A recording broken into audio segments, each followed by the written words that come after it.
My name is Katie, and I left the AUB, also, well, it's known as the Apostolic United Brethren group. I feel like I had a normal childhood. Went to public school. I got to see my dad every third or fourth night. To me, that was normal. When other kids heard about my religion, they were like, "What? That's taboo." And that was normal to me. So I feel like I had a normal childhood, um, probably because I was able to go to public school, although it made me question it when people looked at it like it was taboo. Um, but to me, I knew I was going to go to heaven because I was in the true church that God's God's chosen true church, and I was special because I was born into that. My father had four wives growing up. The first one had left, so mostly, I would say I always counted her as my mother as well because her children were my siblings, so, um and he had 27 children. So, my father I believe all fathers' goals are to have all their wives in the same house, but I could see the jealousy even as a child. I could tell there were favorites, and, so at first, my dad bought a big house and we all shared it, and then eventually jealousy started happening and conversations about how the kitchen should be ran, and so eventually he split the house into 2 because there were 2 wives in 1 house, and the 3rd wife wanted to live on her own, so she moved 3 hours away, and I lived with the other mother, but she lived in the upstairs, we lived in the downstairs, and saw them once in a while, um, but essentially, we got to have our own house by the time I was 14, 15, with our other mother living in the same vicinity, of course. So I did get to play with my siblings from that mother. We shared the same backyard.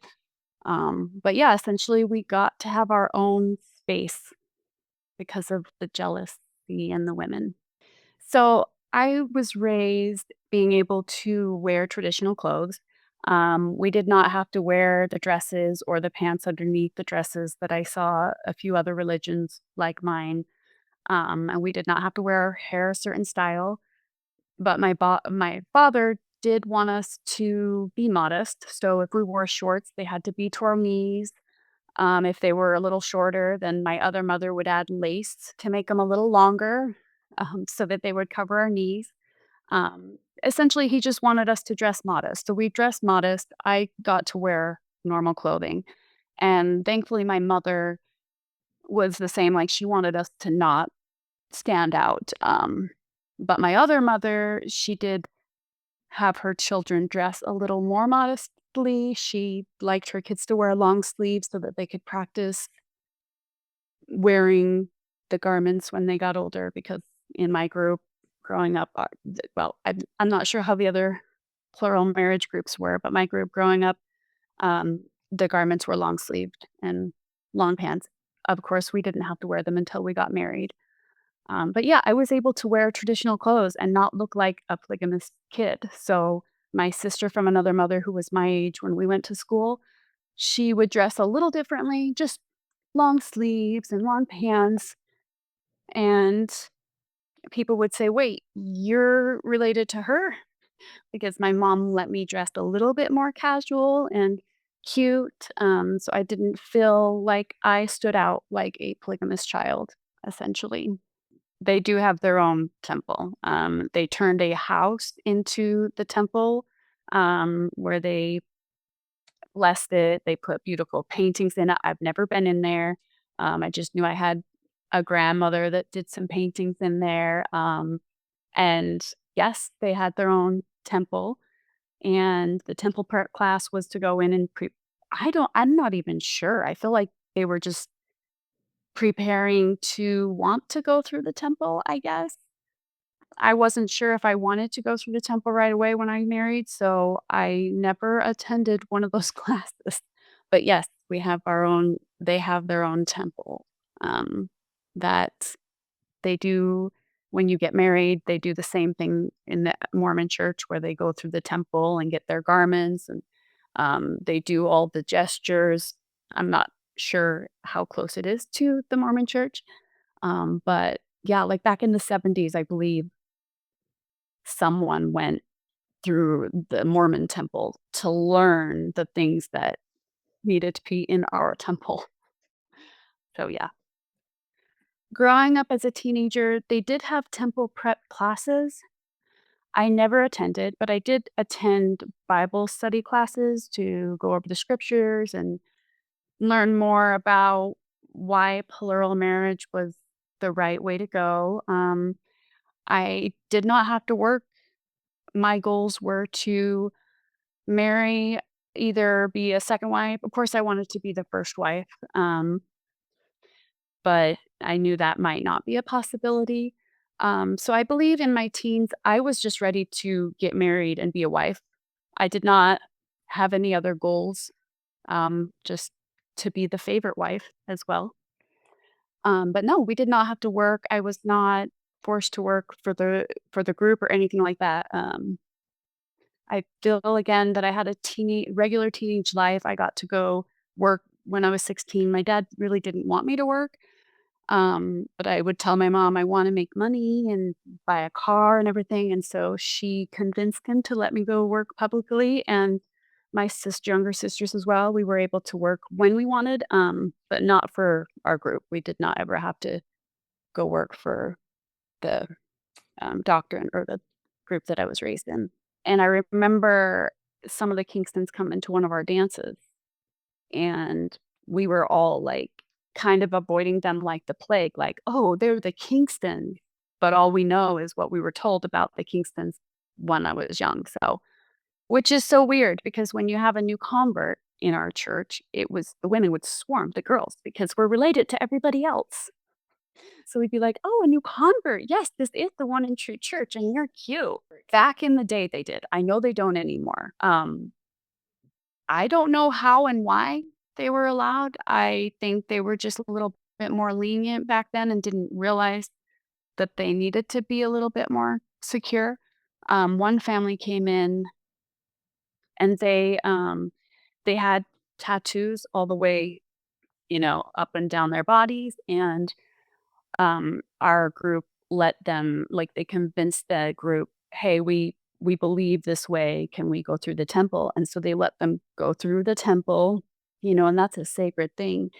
And they stayed probably 10, maybe plus years. Their daughter was my age, and she married into plural marriage, and then they left. And so it made the AUB, I think, lock down a little bit harder on people and saying, you need to stay a little longer, you need to have no tattoos or and now I know that even the dances are even more closed off. They have a lot of security. Like if somebody drives up and they don't know them, they come out there with their security guard looks and say, "What are you doing here and who are you?"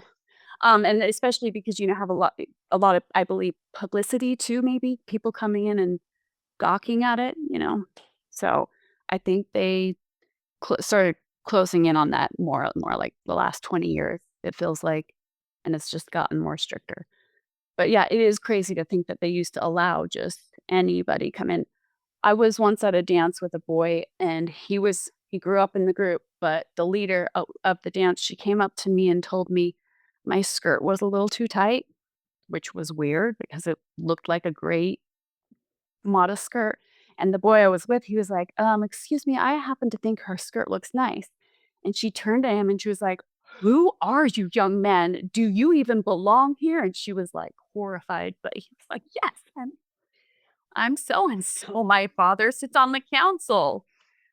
So yeah, it feels like they just got a little more stricter as people came who they didn't know. But yeah, I was shocked that even the Kingstons were allowed there when I grew up and realized how they are. It's crazy because I'm gonna say the Kingstons that I saw at the dance didn't look like any of the Kingstons that I see on the news or the documentaries. The ones I see like you guys, they're beautiful. They're all beautiful. The ones that came to our dance looked like they came from a brother and sister who were married, if that makes sense. They weren't attractive, and we were told how what they keep the bloodline clean and everything, so we were kinda like, "I don't wanna dance with them. I don't wanna get converted to that. I don't want that to be my husband or anything like that." And that's what we were told, just the whole keeping the bloodline clean. Yeah, my mom is I'm very close to her, and she knows my path. She wanted me to live a normal life. She wanted me to be happy. My father was a little more sad. He didn't follow his religion. And I know he's 100% happy with me now. He's in heaven, so he sees the truth. And he's 100% okay with the path I've chosen. And same with my mom. She's a lot of people inside and out of the group love my mom because she does not show a judgmental, you've left the group, oh my gosh, and you get that from people in the group looking down on you, you're going to hell. So my ex-husband and I, we were raised in the group. The second I met him, I ran home and asked my mom, "Hey, there's this boy. He's cute. Can you draw me a family tree and make sure I'm not related to him so that I can pursue him?" And she drew me a family tree and she's like, "Yep, you're far enough apart, third cousins or more apart." So I was like, "Yes." Um, and when we were dating, we didn't really talk about whether we were gonna go through or not. I mean, we never really said, "Oh, what does our future look like and how many wives are we gonna have?" It was just more like, "Ooh, crush, we're teenagers, this is fun, we could be husband and wife." And then as we when we got engaged and we started discussing, "Are we gonna go through the temple or not?" We decided a lot of couples will get married and wait a year to go through. So we decided we'll wait a year and see how we feel then. And I let my mom know that, and she told my dad.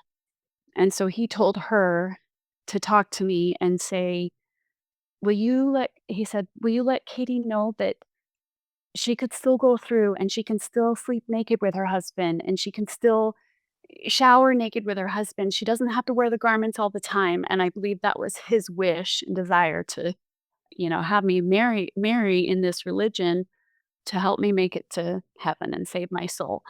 And I was like, "Thank you for that, mom. Thanks, dad. But no, um, we'll still wait for a year before we decide to go through." My husband and I were both 19 when we got married.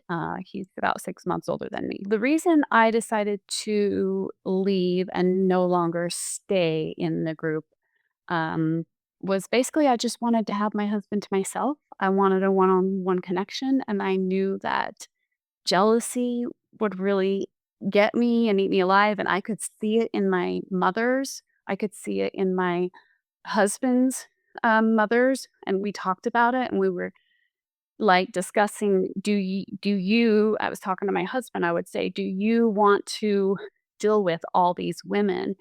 Look at your father and look at my father and the stress that they have with these women, just the jealousy and the, 'Ugh, I can't live with her, and she did this and she did that, and are you gonna take care of it?'"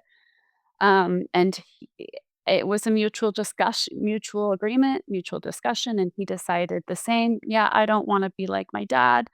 I don't wanna be stressed the rest of my life, so we don't really have to live this way." So we just slowly stopped going to church. So growing up in the group, everybody paid for their own things.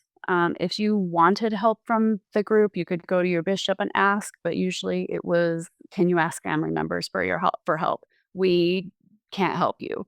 I know that they might help a few women whose husbands have died. They'll help the wives in a way, but otherwise, everybody is responsible for their own income, for their own homes. When we left, we were living in my uncle's basement, and we didn't really have to escape or run away when we left. We just stopped going to church.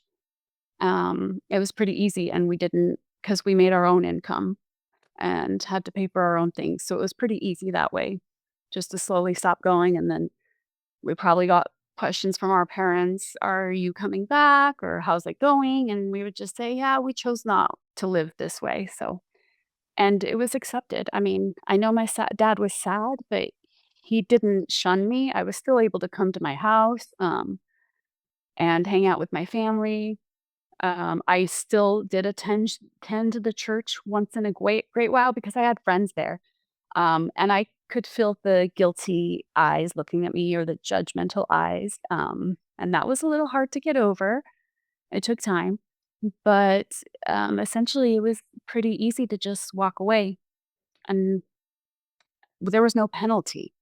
I was not except the internal work, feeling guilty that Heavenly Father no longer loved me and I was not going to make it to heaven. I don't believe it's as easy for other family member or I don't believe it's as easy for other people who leave the group only because some of those parents might shun them. I have heard of a few of them, but overall, I don't think it's the same. Um, that was the same for everybody. I feel like others did have their parents shun them. Their parents didn't want them to come around because their siblings would see them not living, plural marriage or wearing the garments. So, but I don't believe that's overall the thing. I still believe a lot of them, they love their children, they accept it, they're very sad about it. But essentially, it feels pretty easy to leave. And I believe it's pretty easy for most of them. Although I don't know if there are any harder stories for them to leave, just a few of the parents that kinda shun them and say, "You're no longer welcome in our home." There's the fathers that are strict, like, "Alright, son, you're out of here. If you wanna go live worldly and drink and have tattoos, you're no longer welcome." But it wasn't a general thing. But it's definitely not like some of the groups I've heard, like down south, they're not able to talk to their family at all. So the only challenge that I faced after I left the group was internal and having to overcome the beliefs that I had and the guilt that I had that Heavenly Father no longer loved me because I left the one and true church. So I had to do a lot of internal work to realize that I could have a spiritual life outside of the AUB. But that was the biggest struggle was my internal beliefs. I went and got my ears pierced at 21 and I remember walking out of the mall, looking up at the skies, thinking, is God going to strike me down because I've put a hole in my body? And I was 21, and it's crazy to think that at 21, I still didn't own my own thoughts or beliefs, and I had to shed the beliefs. So that was my biggest struggle was shedding those beliefs that God still loved me, and coming to the realization that God still loved me, and I was gonna make it to heaven regardless of the religion that I chose to live. So, um, and I believe another struggle might have been being judged by people in the group. When I got married and I wasn't going through the temple, I actually altered my dress to have long sleeves so that people wouldn't gossip about me and judge me and say, "Oh, she's not going to make it to heaven because she didn't go through the temple." It was that bad that I thought I have to cover my arms so that people in the group still can question whether I'm going through the temple or not. So I did not need an education. I actually got a public education. I wanted to go to the AUB has its own school, and I wanted to go there, but my mother highly recommended I go to public school. She wanted me to have a public education and get to know the world so that I wasn't socially handicapped going out and into the world. So I'm really grateful for that because I was actually trying to follow a boy crush to go to school in the church. And she said, "No, how about you do a public education? Because that's what I got, and I think it's better for you to have that." So I'm grateful. I did not need an education when I left. I graduated high school and was able to leave and still had a job when I left. So well, right now I am a wife, I'm a mother, and I'm a coach. I help women who feel stuck or unhappy in their marriages, and I help them find the root cause of their emotional pain. Um, and yeah, that's basically and I'm a woman who has done a lot of internal work to get rid of the beliefs that I grew up with. Um, and I'm happy and healthy now, I feel. I am going to make it to heaven regardless. I help women break generational patterns in marriage too and help them choose love consciously rather than out of fear or duty. I work for myself. I'm self-employed. My husband now, the husband I have now is not the husband that I married in the group. But the husband I have now is an entrepreneur as well, so I've learned from him. So I enjoy owning my own business and I run it myself. I don't have the AUB to help me or back me up. I have to do it all on my own, and I enjoy my work. My goals when I was a child, my goal was to be the favorite wife. But no longer. Now my goals are to help women who feel unhappy in their marriages and help them hopefully choose wisely rather than divorcing, because I believe the way I was raised broke a lot of the way I thought relationships should be.